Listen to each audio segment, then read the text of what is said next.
Hari ini saya akan membawa kita akan belajar sama-sama lebih dalam lagi tentang identitas kita dalam Kristus, manusia kedua. Katakan manusia kedua. Siapakah manusia kedua itu?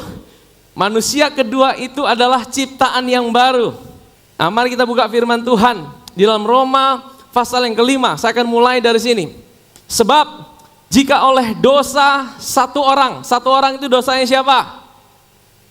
Adam, ya, maut telah berkuasa oleh satu orang itu, maka lebih benar lagi, ya, mereka yang telah menerima, katakan menerima. Ini kata kuncinya, saudara, ya. Saudara ingat-ingat kata menerima, karena kita akan terus belajar, kita akan terus singgung ini menerima, saudara. Menerima kelimpahan kasih karunia dan anugerah kebenaran akan hidup dan berkuasa oleh karena satu orang itu, yaitu nanti kita akan kembali ke sini. Saya akan teruskan ke ayat 18 karena saya mau singgung sedikit apa yang hari-hari ini sedang viral, saudara. Nah, ayat 18. Sebab itu sama seperti oleh satu pelanggaran. Pelanggaran siapa? Adam. Semua orang beroleh penghukuman. Demikian pula oleh satu perbuatan kebenaran. Perbuatan siapa? Perbuatan siapa? Perbuatan Yesus. Semua orang beroleh pembenaran untuk hidup. Saudara perhatikan ini ya, ayat ke-19.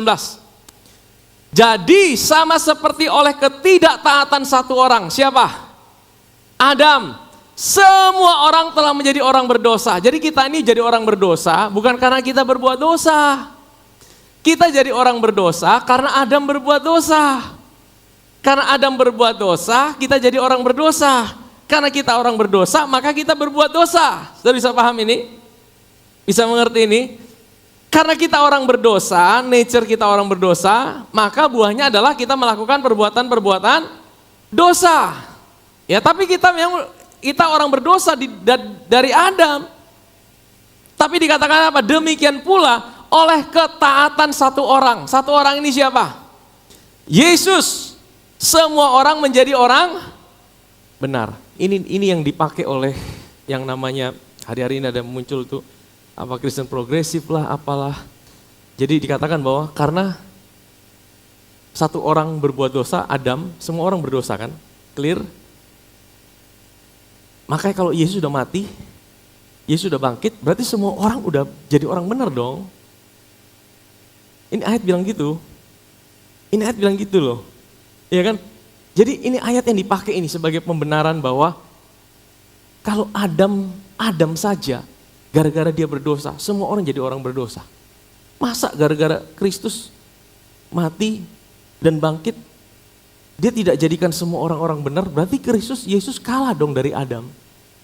Masuk logika tidak? Wah, berarti Yesus kalah dong dari Adam. Adam lebih hebat dong.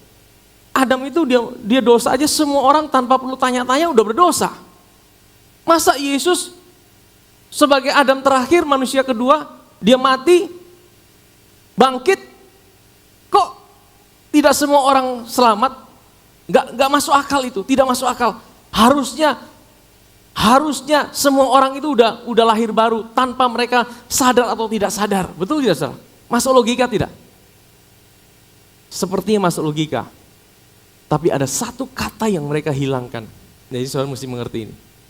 Di ayat 17 kita kembali. Sebab jika oleh dosa satu orang, maut telah berkuasa oleh satu orang itu, maka lebih benar lagi mereka, termasuk kita di tempat ini, yang telah menerima. Kata kuncinya di sini, telah menerima. Jadi saudara, tidak otomatis kematian, kebangkitan Kristus melahirbarukan semua orang. Jadi paham ini berkata, dia tidak percaya atau percaya tidak jadi persoalan. Tapi waktu Yesus mati dan bangkit, dia sudah diselamatkan. Mereka lupa ada satu kata, telah menerima. Kalau kata telah menerima, itu iman. Itu bagian kita. Ada paham yang berkata, Tuhan itu memilih orang, kamu selamat ya, kamu nih baik, saya selamatkan kamu, saya suka sama kamu. Saya selamatkan kamu, saya tidak suka sama kamu tidak usah diselamatkan. Jadi Tuhan itu pilih yang mana yang mau diselamatkan. Ini saya tidak suka, tidak usah diselamatkan. Saudara, jadi artinya manusia jadi robot, saudara. Karena semua Tuhan yang pilih. Tapi yang kita percayai di tempat ini, Tuhan kasih kita free will. Amin. Untuk memilih, menerima, atau menolak. Sekalipun untuk menerima itu Tuhan kasih kita kerinduan. Tapi decision terakhirnya, Tuhan aku percaya. Aku menerima. Amin saudara. Menerima ini seperti gini saudara. Saudara tahu iman itu seperti orang sorong tangan. Kalau saya bilang, saya mau kasih hadiah nih. Siapa suka hadiah di tempat ini? Semua suka. Nah, kalau saya kasih hadiah, bagian saudara apa? Menerima. Menerima itu sorong tangan. Ya, sorong tangan itu menerima. Kata Lambano, menerima itu sorong tangan, mengambil sesuatu yang bukan milik kita. Keselamatan itu semua Tuhan yang kerjakan. Tapi kita adalah menerima apa yang Dia sudah kerjakan buat kita. Amin saudara. Ketika kita menerima itu saudara, kita mengalami proses kelahiran baru itu. Kelahiran baru itu tidak bisa di skip saudara. Kalau saudara mau jadi manusia kedua, saudara harus mengalami proses kelahiran baru itu saudara. Dia berkorban bukan soal Yesus dicambuk, Yesus dipukulin. Intinya apa? Goalnya apa? Esensinya apa saudara? Esensi yang pertama, pengampunan dosa. Karena tanpa pengampunan dosa, kita tidak mungkin ada di tempat ini. Kenapa kita harus diampuni? Karena memang manusia udah berdosa. Manusia berdosa, manusia yang harus menjalankan hukuman atas dosa. Itu namanya keadilan. Tuhan itu Dia kasih, tapi Dia juga adil. Kalau Tuhan tidak adil, dunia ini tidak ada saudara.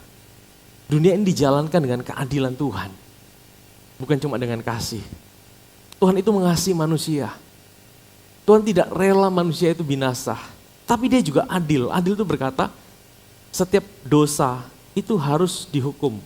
Harus ada yang bayar. Masalahnya, manusia semua berdosa. Siapa yang mau bayar dosa mereka? Makanya inilah ide brilian Tuhan. Tuhan harus jadi manusia. Bagian yang paling tidak enak adalah Dia harus mengosongkan dirinya. Dia harus jadi sama seperti manusia. Dia dari tidak terbatas, Dia harus menjadi dibatasi. Jadi kalau ada pengajaran yang berkata bahwa Yesus itu baru jadi Tuhan setelah Dia naik di atas kayu salib, itu pengajaran yang salah saudara. Yesus bukan jadi Tuhan karena Dia naik di atas kayu salib. Yesus adalah Allah di dalam kekekalan. Sebelum segala sesuatu ada, Dia adalah Allah Tritunggal yang sama sederajat dengan Bapa. Dia mengosongkan dirinya. Dia membatasi dirinya. Dia menjadi sama seperti manusia. Dan Dia taat. Yang bagian yang paling berat adalah ketika Dia harus naik di atas kayu salib. Bagian terberat bukan ketika Dia dipukulin, bukan ketika Dia dicambukin, bukan ketika Dia diludahin. Seringkali orang fokus di situ. Bagian terberat adalah ketika Dia harus tergantung di atas kayu salib 3 jam. Dari jam 12 sampai jam 3. Kenapa saya katakan 3 jam? Seharusnya 6 jam. Tapi 3 jam pertama itu belum saat terberat. Saat terberat itu ketika jam 12 siang. Itu kegelapan menutupi bumi. Dan saat itu saudara, semua kutuk, semua dosa, semua kesalahan pelanggaran kita diambil sama Dia. Itu saat yang paling berat buat Yesus. Karena saat itulah Bapa memalingkan muka dari Yesus. Karena apa? Dia mewakili semua kita dalam dosa. Dia berkata, Eloi, Eloi lama sabachthani. Seperti seolah-olah Bapa tinggalkan Dia. Itu mewakili kita. Supaya hari ini kita punya sebuah keyakinan, kepercayaan. Bahwa Tuhan, Dia adalah Bapa yang tidak mungkin memalingkan muka dari hidup saudara. Dia tidak mungkin buang muka sama saudara. Dia tidak mungkin tinggalkan hidup saudara. Amin saudara. Karena Yesus sudah ambil itu buat kita. Dan waktu Dia mati, bukan hanya untuk mengampuni dosa. Kalau cuma untuk mengampuni dosa, 1 tetes darah Yesus bisa selesaikan dosa manusia. Kenapa Dia harus mati? Karena kalau Dia tidak mati,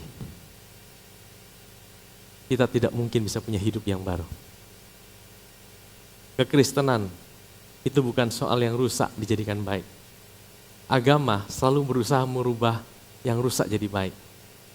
Semua agama selalu berusaha merubah orang itu perilakunya dijadikan baik. Tapi kekristenan bukan merubah dari yang rusak jadi baik. Kekristenan membawa yang rusak itu mati di atas kayu salib. Setelah mati baru dikasih hidup yang baru. Dan hidup yang baru itulah yang bisa mengubah setiap perilaku, setiap apa yang ada di luar. Amin, saudara. Jadi Tuhan itu kerjanya tuntas, saudara. Dia tidak hanya ubah apa yang ada di luar, tapi dia mau ubah kita dari dalam keluar. Amin. Makanya waktu dia mati, dia bawa kita mati. Dan dia berikan kita sebuah status yang baru. Kita punya hidup yang baru, manusia kedua. Hari ini itu ada dalam hidup saudara. Kita adalah ciptaan yang baru. Amin, saudara. 2 Korintus 5 ayat 21 bilang gini, dia yang tidak mengenal dosa telah dijadikan dosa oleh karena dosa saudara dan saya. Supaya di dalam dia, kita ini yang percaya, kita adalah orang benarnya Tuhan. Kita dijadikan benar sama Tuhan. Kita dijadikan benar, itu bukan cuma kita itu dianggap benar, saudara. Ada yang berkata bahwa kita ini kotor, kita ditutupi sama Yesus, kita jadi benar. Bukan, saudara.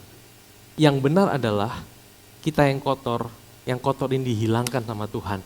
Dia input, dia masukkan ke hidup kebenarannya, sehingga hari ini kita jadi orang benar. Amin, saudara. Coba kita buka 1 Yohanes 4 ayat yang ke-17. Dalam hal inilah kasih Allah sempurna di dalam kita. Yaitu apa? Kalau kita mempunyai keberanian, percaya pada hari penghakiman itu apa, saudara?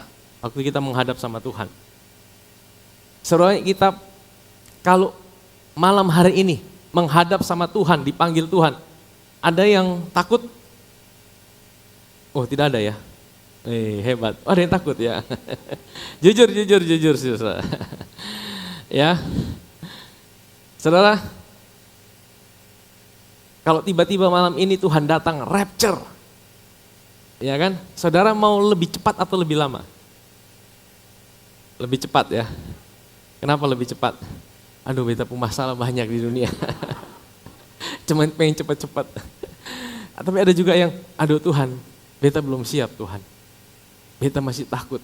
Takut apa? Takut tertinggal. Ada yang takut tertinggal di tempat ini? Kalau takut tertinggal itu artinya dua. Saudara belum lahir baru. Yang kedua, saudara tidak tahu status saudara di dalam Kristus hari ini. Karena saudara merasa bahwa hari ini saudara masih punya banyak kelemahan. Saudara masih punya banyak kegagalan. Ada yang merasa seperti itu? Ada? Ada, tapi mungkin tidak usah ngaku, saudara ya. Tidak apa-apa, ngaku sama Tuhan saja. Hari ini kita akan belajar sesuatu. Firman Tuhan berkata apa? Dalam hal inilah kasih Allah sempurna dalam kita, yaitu kalau kita punya keberanian percaya pada hari penghakiman. Kenapa kita bisa percaya? Karena sama seperti dia, kita juga ada di dalam bahasa Inggrisnya lebih jelas. As he is. Sama seperti Yesus hari ini. Kita yang ada di dunia ini, maksudnya apa? Bapa lihat kita. Itu tidak terlepas di dalam Kristus. Saudara tahu kenapa kita dikatakan tubuh Kristus? Karena kita ditaruh bersama-sama di dalam Dia. Identitas kita waktu kita lahir baru, saudara, tubuh kita tetap, jiwa kita tetap, tapi ada sesuatu yang berubah dalam hidup saudara, yaitu apa? Roh saudara. Roh saudara yang tadinya di dalam Adam.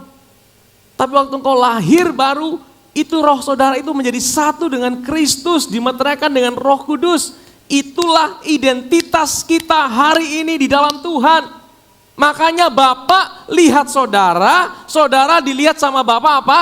Engkau kudus. Engkau benar. Pak Pendeta ini sembarang, kita masih banyak gagal. Kita benar bukan di mata manusia. Bahkan di mata diri kita sendiri kita masih banyak kegagalan. Tapi di mata Tuhan hari ini dia melihat engkau benar, engkau kudus, engkau sempurna, engkau sudah komplit. Ya. Kolose pasal yang kedua, ayat 9 dan 10. Sebab di dalam Kristus berdiam secara jasmaniah seluruh kepenuhan kealahan. Dan kamu telah apa? Kamu telah apa? Kamu akan atau kamu telah? Kamu telah dipenuhi di dalam kepenuhannya. Dialah kepala semua pemerintah dan penguasa. Artinya Tuhan bilang gini, waktu dia naik di atas kayu salib dengan karya kematian yang waktu dia bilang sudah selesai, dia jadikan saudara sempurna di mata Bapa. Engkau punya status, engkau bisa berdiri di hadapan Bapa sama seperti Yesus berdiri di hadapan Bapa. Waktu engkau lihat dirimu, sama Bapa melihat engkau sempurna, engkau sudah komplit. Dalam bahasa Inggrisnya, you are complete. Tapi sekali lagi, ini di mata Tuhan, bukan di mata manusia. Makanya Yakobus berkata begini, iman tanpa perbuatan adalah mati. Sebenarnya itu buat manusia. Sebenarnya iman tanpa perbuatan hidup itu cuma di hadapan Tuhan. Paulus tidak pernah bertentangan dengan Yakobus. Kita hanya dengan iman percaya kita dijadikan baru. Bapa saat itu juga, dia melihat kita sempurna, kudus, benar. Di mata Bapa.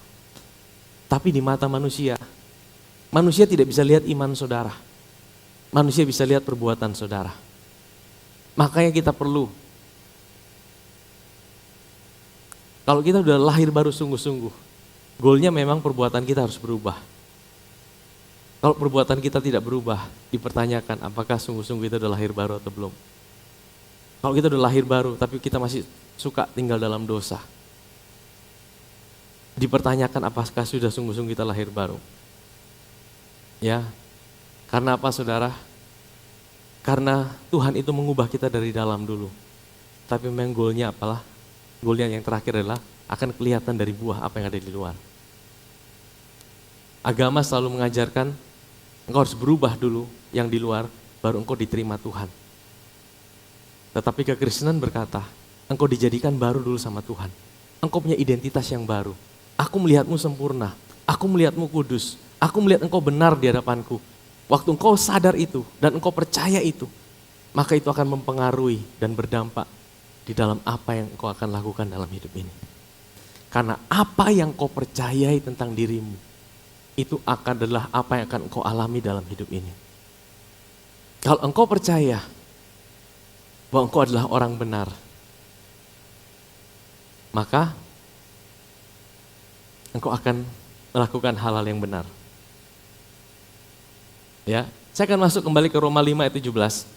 Sebab jika oleh dosa satu orang, maut telah berkuasa oleh satu orang itu, maka lebih benar lagi mereka yang telah menerima. Kata menerima ini bukan peristiwa satu kali seumur hidup, tapi ini peristiwa yang terus menerus. Apa yang diterima? Ya, kelimpahan kasih karunia dan anugerah kebenaran, maka goalnya adalah apa? Mereka akan apa? Hidup dan berkuasa. Oleh karena satu orang itu, yaitu seberbaik kita bukan sekedar hidup. Kalau orang percaya, dia adalah orang yang hidup, dia punya hidup yang baru. Tapi berapa banyak orang percaya, orang yang hidup, tapi hidupnya tidak berkuasa dalam hidup ini? Ada? Ada di tempat ini? Jadi kalau sudah terima hidup baru, apakah otomatis sudah berkuasa? Otomatis tidak? Ayo jujur, aduh saya masih banyak gagalnya. Saudara tahu dalam hidup ini cuma dua. Kalau engkau tidak berkuasa, engkau dikuasai. Kalau engkau tidak berkuasa, berarti engkau dikuasai. Kalau engkau berkuasa, masalah tidak akan menguasai hidup saudara. Bukan berarti tidak ada masalah loh. Masalah tetap ada. Selama kita hidup, masalah pasti ada. Tapi yang membedakan adalah engkau dikuasai masalah atau engkau berkuasa atas masalah. Kalau engkau berkuasa, iblis tidak berkuasa atas hidup. Firman Tuhan berkata, mereka yang telah menerima, ini kata kuncinya yang akan kita bahas sampai khotbah ini selesai. Mereka yang telah menerima, apa yang diterima? Kelimpahan kasih karunia. Saya mau tanya sama saudara, apa bedanya kasih karunia dan kemurahan? Kemurahan itu adalah kita tidak mendapatkan apa yang seharusnya kita dapatkan. Saya kasih contoh gini. Mungkin saudara datang ke gereja hari ini ya, tidak pakai helm, tidak punya SIM, terus motor juga tidak lengkap. Tiba-tiba saudara pulang, saudara naik motor, dapat tilang, prit, kena tilang lagi nih, kena denda lagi nih. Aduh, saudara datang, tiba-tiba polisi buka helmnya, ini ternyata beta kawan ini sejak kecil ini. Aduh, langsung itu polisi bilang, lu bikin apa di sini? Kenapa lu sudah pakai helm? Tapi karena ini kawannya, sudah ini hari beta kasih lolos lu ya, sudah, lu tak usah tilang-tilang sudah. Lu bebas sudah. Itu kemurahan saudara. Harus saudara dapat tilang, harusnya saudara mesti bayar denda, tapi saudara diloloskan. Itu kemurahan. Tapi kasih karunia itu apa? Kasih karunia itu gini.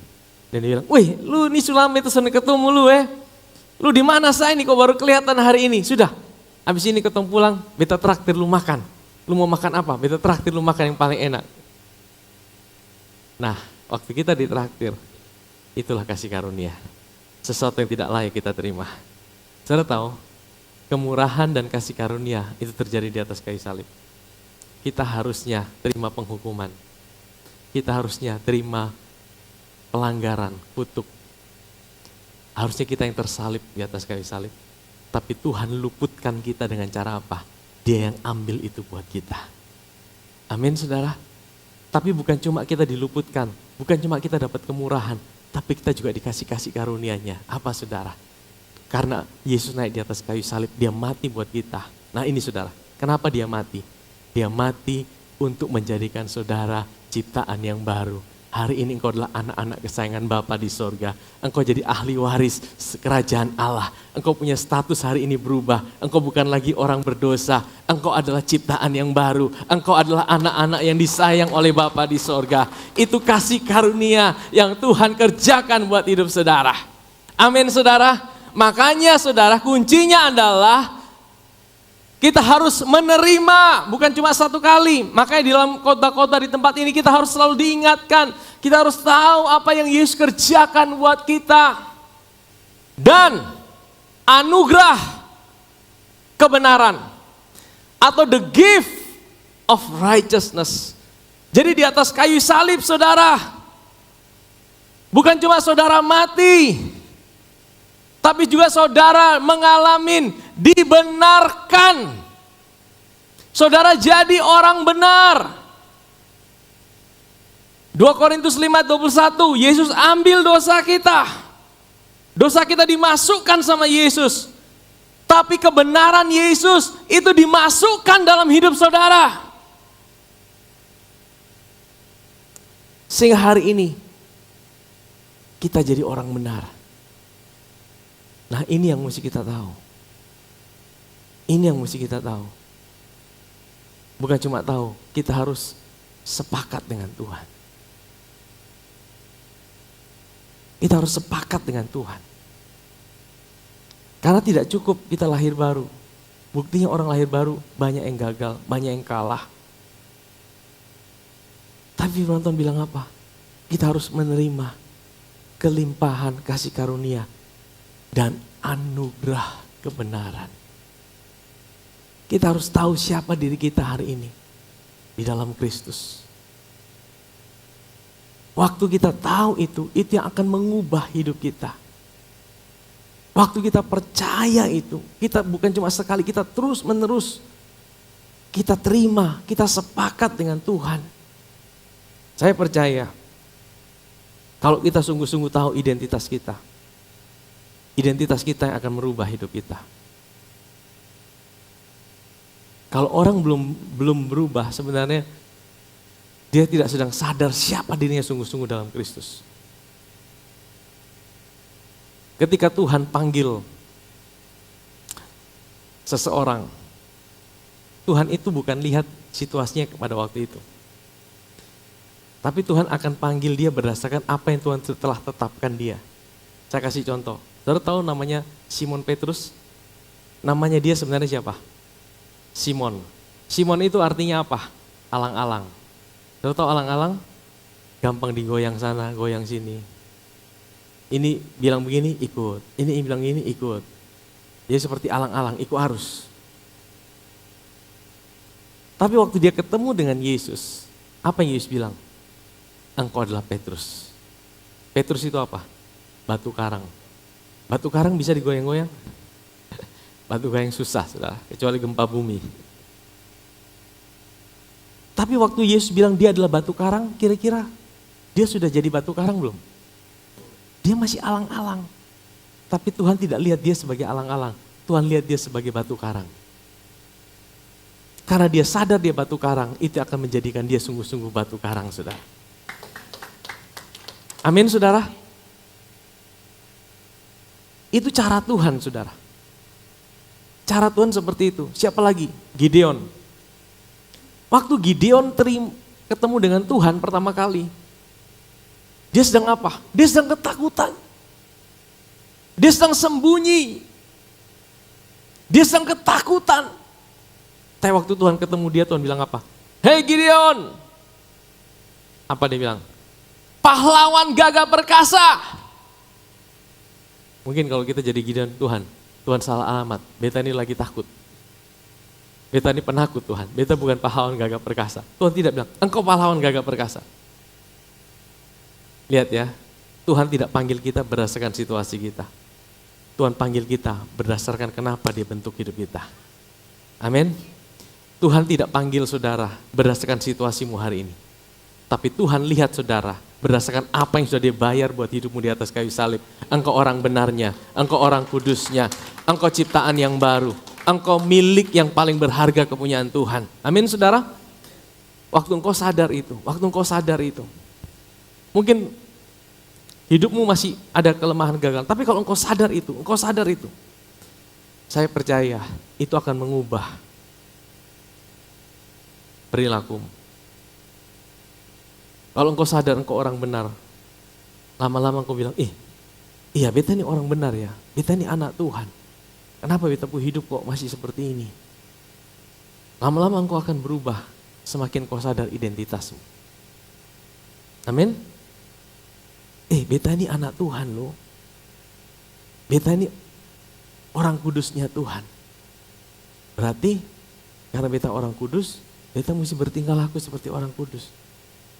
Karena itu identitasnya beta. Betul tidak saudara? Ketika engkau mulai lakukan sesuatu yang lain, engkau mulai merasa, ini kayaknya bukan beta punya identitas ini. Ini bukan beta.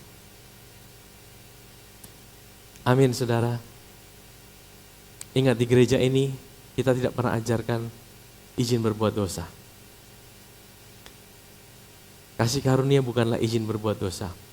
Tapi kasih karunia adalah satu cara yang Tuhan buat untuk kita menang atas dosa. Tapi dengan caranya Tuhan. Cara manusia, cara agama selalu berusaha merubah perilaku terlebih dahulu.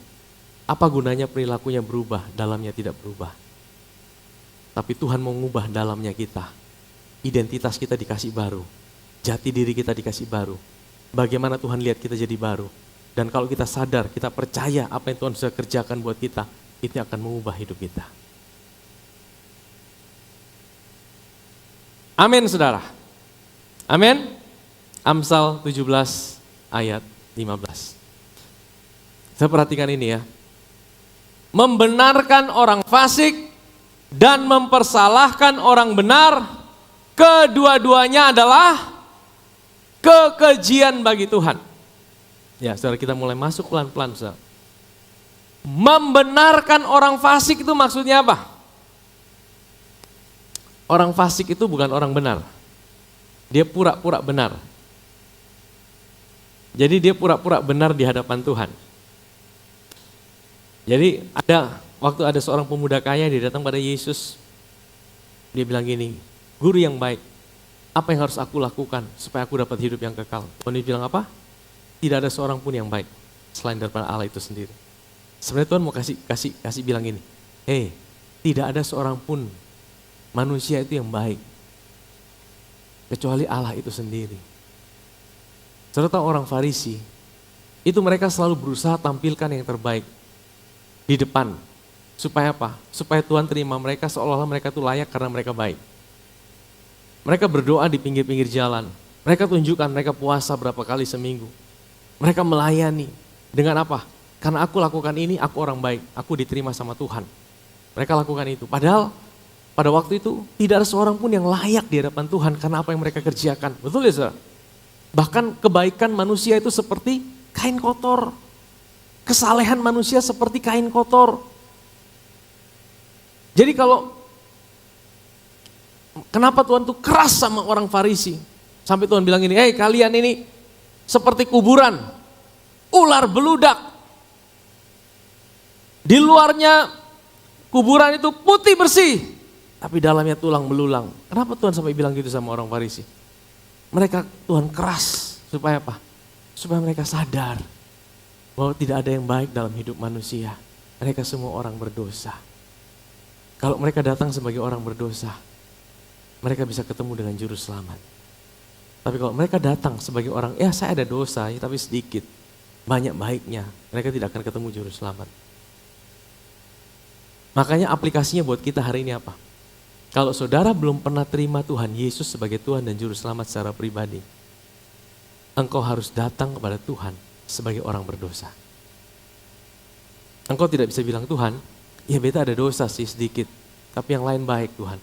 Beta tidak seperti dia suka tipu, beta sudah pernah tipu. Saudara belum pernah nih terima Tuhan, ya kan? Beta baik, beta ini suka berbagi, beta ini suka sedekah atau lakukan apa.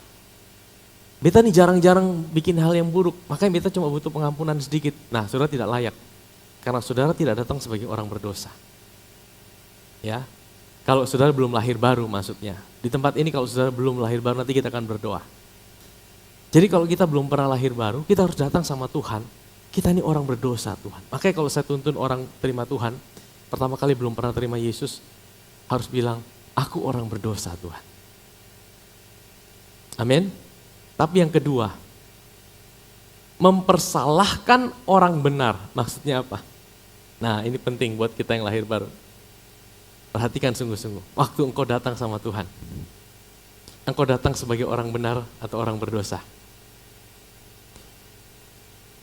Engkau datang pada Tuhan sebagai orang benar atau orang berdosa?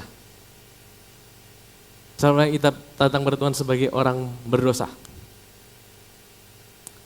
Sebenarnya kita datang pada Tuhan sebagai orang benar. Sebenarnya kita bingung. Saudara, kalau kita datang kepada Tuhan sebagai orang berdosa, Tuhan Allah yang Maha Kuasa, aku seperti cacing di hadapan Tuhan.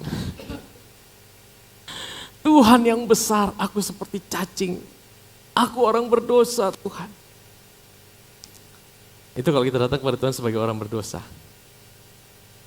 Tapi kalau kita datang pada Tuhan sebagai orang benar, kita akan datang, kita panggil dia, ya Abba, ya Bapa. Bapakku yang di sorga. Engkau akan punya satu hubungan yang berbeda. Jadi yang benar yang mana nih? Datang pada Tuhan sebagai orang berdosa atau datang pada Tuhan sebagai orang benar? Orang benar. Karena hari ini engkau bukan lagi orang berdosa di mata Tuhan, tapi engkau adalah orang benar di mata Tuhan.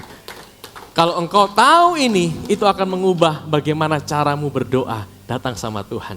Karena apa saudara? Waktu kita berdoa, kita mesti sepakat sama Tuhan. Kita mesti sepakat sama Tuhan. Apa yang mesti kita sepakat? Kita mesti sepakat apa yang Tuhan lihat tentang kita. Kalau kita tidak sepakat, mujizat tidak terjadi saudara. Tapi kalau kita sepakat sama Tuhan. Yang pertama kita sepakat siapa diri kita di mata Tuhan. Apa yang Tuhan bilang tentang hidup kita, kita sepakat, di situ mujizat terjadi saudara.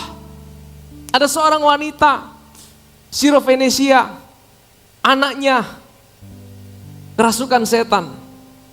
Dia datang sama Yesus, dia teriak, Yesus, anak Daud, kasihanilah aku. Yesus, anak Daud, kasihanilah aku. Yesus toeh tidak? Saudara kalau lihat kisah itu, Yesus tidak toeh. Ya, ada yang tahu, ada yang tidak tahu mengerti toeh? Maafkan yang di online ya. Ini bahasa surga. Saudara lihat, Yesus itu kalau kemana-mana, dia selalu punya passion. Orang sakit, dia selalu sembuhkan. Dia tidak pernah cuek. Dia tidak pernah cuek dengan orang-orang yang datang sama dia. Tapi untuk kasus ini, Yesus seperti cuek. Yesus bilang apa? Tidak patut untuk kasih roti yang disiapkan buat anak-anak, tapi dikasih sama anjing. Wih, kasar tidak saudara? Seperti sangat kasar. Tapi kenapa Yesus buat seperti itu? Saudara tahu, wanita ini panggil Yesus anak Daud. Anak Daud itu hanya boleh diucapkan oleh orang Israel. Karena Daud itu adalah Raja Israel yang mereka tahu bahwa keturunan Mesias itu dari Daud. Dengan kata lain apa? Wanita ini dia pura-pura jadi orang Israel. Dia pura-pura. Dia tahu Yesus datang buat orang Israel. Kalau gitu beta jadi orang Israel supaya dia kasihani beta. Maka dia bilang, Yesus anak Daud. Tapi Yesus tahu, lu jangan pura-pura. Lu bukan orang Israel. Tidak patut kasih roti yang disiapkan buat orang Israel. Kasih sama anjing. Akhirnya saudara tahu, kalau saudara baca di situ. Dia teriak lagi kedua, Tuhan. Dia tidak bilang lagi Yesus anak Daud. Tuhan, tolong aku. Dia akhirnya apa? Dia jujur. Dia tidak tampilkan yang bukan dirinya. Saudara tahu orang munafik apa? Orang munafik adalah orang yang tidak tampil sebagaimana adanya dirinya. Wanita ini akhirnya, ya Tuhan, aku bukan orang Israel Tuhan, tapi aku butuh pertolongan-Mu. Dan apa yang terjadi? Waktu dia sepakat dengan Tuhan, di situ mujizat terjadi. Amin. Kalau engkau mau mujizat terjadi, waktu engkau datang sama Tuhan, engkau harus sepakat dengan Tuhan. Engkau datang pada Tuhan bukan sebagai orang berdosa. Engkau datang pada Tuhan sebagai orang benar. Bukan karena kita benar, bukan karena kita bisa berbuat benar, tapi karena Dia yang kerjakan itu buat kita. Dia yang kasih kita identitas. Dia yang kasih kita status. Hari ini kita orang benar. Kalau engkau ada pergumulan, engkau datang, ya Abah, ya Bapa. Hari ini aku punya pergumulan Tuhan. Tapi aku tahu engkau adalah Bapakku. Engkau tidak pernah tinggalkan aku. Aku orang benar-Mu Tuhan. Aku orang kudus-Mu Tuhan. Ingatkan diri kita, siapa kita dalam Kristus. Datang pada Tuhan, naikkan pergumulan kita, tapi selalu sepakat dengan Tuhan. Siapa diri kita di mata Tuhan hari ini. Amin saudara. Saya akan cepat saja, waktu kita tinggal sedikit. Yesaya 54.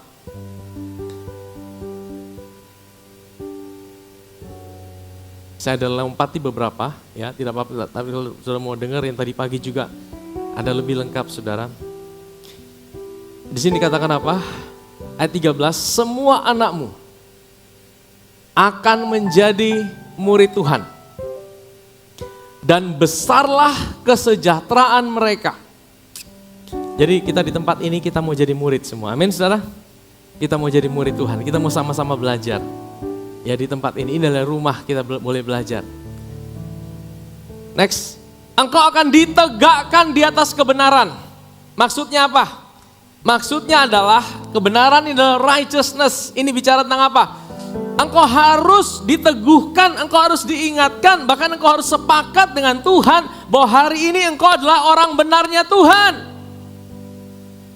Engkau ditegakkan di atas kebenaran maksudnya apa? Engkau mesti akui itu, engkau mesti sadari itu, engkau mesti percayai hari ini. Siapa dirimu di mata Tuhan? Engkau katakan, Tuhan terima kasih, aku hari ini adalah orang benarmu yang kau benarkan dengan darahmu, engkau tebus hidupku. Hari ini aku bisa datang pada Tuhan sebagai anak kesayanganmu Tuhan.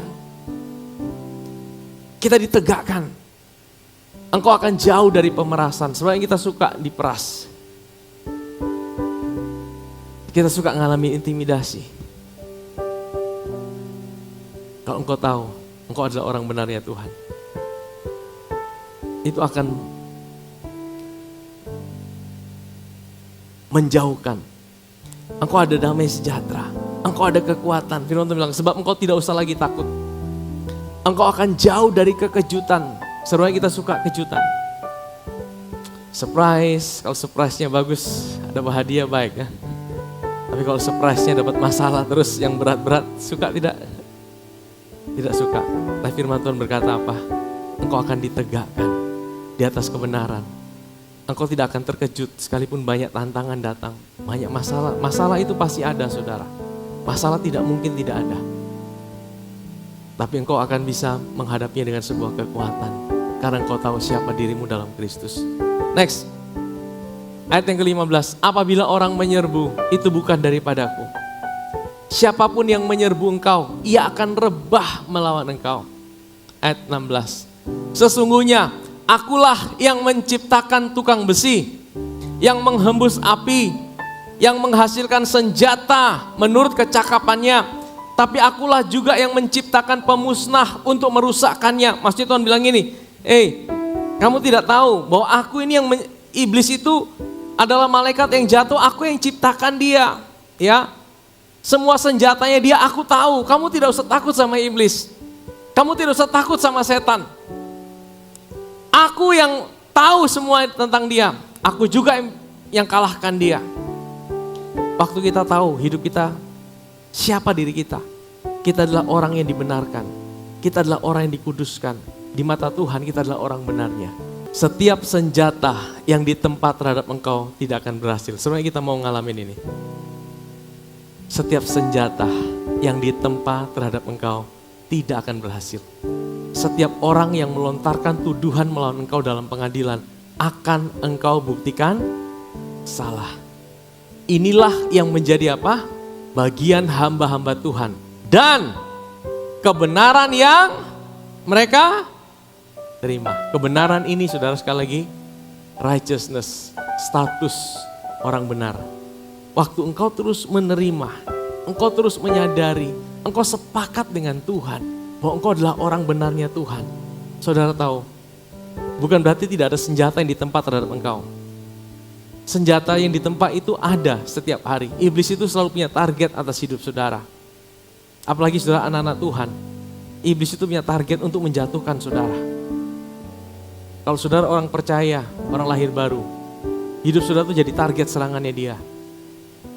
Tapi kalau engkau sadar siapa dirimu, engkau tahu identitasmu, engkau tahu engkau adalah orang benar, engkau terus ditegakkan di atas kebenaran, engkau percaya, engkau sepakat dengan Tuhan akan siapa dirimu. Senjata itu boleh ada. Setiap serangan-serangan itu boleh ada, tapi itu tidak akan mempan dalam hidup saudara. Setiap senjata yang ditempa terhadap engkau tidak akan berhasil. Dan setiap orang yang melontarkan tuduhan melawan engkau dalam pengadilan akan engkau buktikan salah. Inilah yang menjadi bagian hamba-hamba Tuhan dan kebenaran yang mereka terima daripadaku. Amin, saudara. Saudara, kita mau percaya bahwa hari ini kita adalah orang benarnya Tuhan. Amin. Kita kembali di Roma 5 ayat 17, ini 17 dan kembali ke 17, ini terakhir, ini sungguh-sungguh terakhir, saudara. Sebab jika oleh dosa satu orang, maut telah berkuasa oleh satu orang itu, maka lebih benar lagi mereka, kita semua di tempat ini, yang telah menerima kelimpahan kasih karunia dan anugerah kebenaran akan hidup dan berkuasa oleh karena satu orang itu, yaitu siapa? Yesus Kristus. Amin, saudara. Amin, saudara.